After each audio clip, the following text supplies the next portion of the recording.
they're battle tested. You know, they've been in some great venues this year, some unique places that they've had to go play. They've played some excellent teams, and they've had a lot of different challenges. I'm just kind of really diving in deeply into their season, but they've handled adversity. They've played with leads. They've come from behind. They've done a little bit of everything. So I think just that overall experience that they've had this year, you can see a very confident football team. They're incredibly well coached. They don't make a lot of mistakes.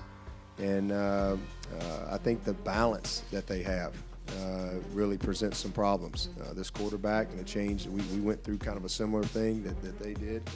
And their quarterback has just grown and grown and grown as the season has gone. So I would just say the confidence and the fact that they're battle tested from the experience that they've had this year, gives them every reason to be confident going into this postseason. Obviously, when you talk about playing an opponent, it's the ability to close games out, the ability to know how to win.